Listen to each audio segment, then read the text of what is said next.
매일 성경 순과 함께하는 말씀 묵상, 히브리서 10장 26절부터 39절 말씀을 함께 묵상합니다. 우리가 진리에 대한 지식을 얻은 뒤에도 짐짓 죄를 짓고 있으면 속죄의 제사가 더 이상 남아있지 않습니다. 남아있다고 예상할 수 있는 것은 무서운 심판과 반역자들을 삼킬 맹렬한 불뿐입니다.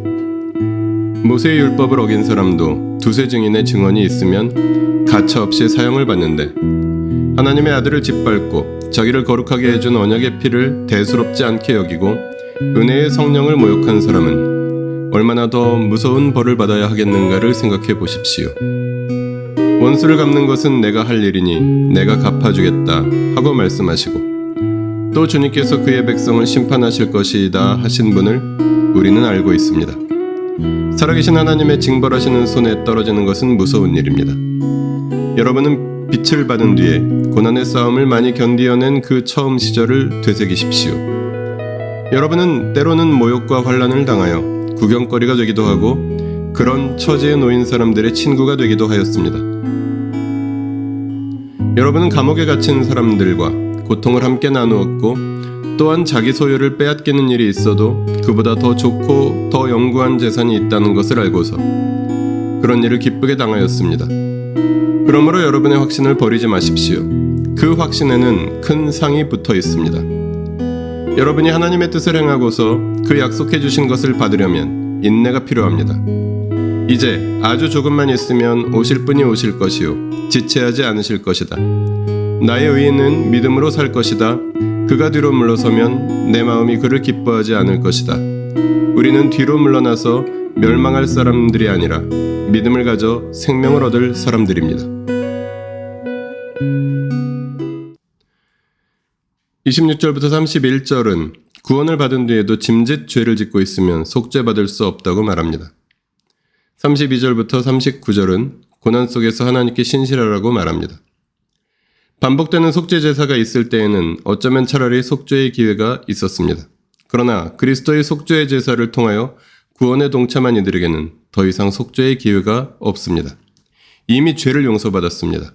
그러므로 더 이상 죄를 짓지 말아야 합니다. 짐짓은 자발적으로 기꺼이라는 뜻을 가지고 있습니다. 자발적이고 지속적인 죄는 용서를 받을 수 없습니다. 그리스도의 영원한 단 한 번의 속죄는 죄 지을 자유를 주는 것이 아닙니다. 본문을 통해 무엇을 깨달을 수 있을까요? 이미 얻은 생명에서 물러서지 말라. 본문의 시대는 박해의 시대입니다. 그리스도인으로 산다는 것은 내적으로 자신의 죄성과 싸우는 것이기도 하지만 외적으로 교회와 그리스도인에 대한 박해를 감당해내야만 했습니다.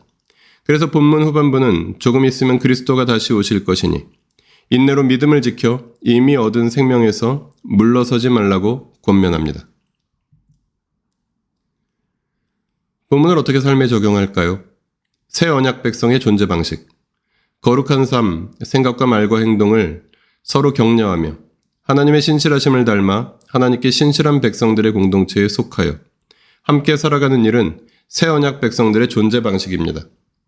때로는 버거울 수도 있고 공동체 의존도는 각자 차이가 있을 수 있으나 믿음의 공동체를 포기하고 홀로 살아가는 삶은 안전하지도 건강하지도 성경적이지도 않습니다. 허락하신 공동체를 감사로 누리며 함께 기뻐하는 삶의 예배를 서로 격려하는 것은 주님 오실 때까지 나에게 주신 하나님의 은총이요 선물입니다. 기도하시겠습니다. 죄의 유혹과 박해의 시련을 이기는 성도의 삶은 공동체와 함께 가능하다 말씀해 주셨습니다. 은혜의 선물로 주신 믿음의 공동체를 감사하며 기쁘게 함께 누리며 걸어가게 하여 주십시오. 우리 주 예수 그리스도의 이름으로 기도합니다. 아멘. 매일 성경 순과 함께하는 말씀 묵상, 오늘의 묵상을 마칩니다. 말씀이 함께하는 하루 보내십시오. 고맙습니다.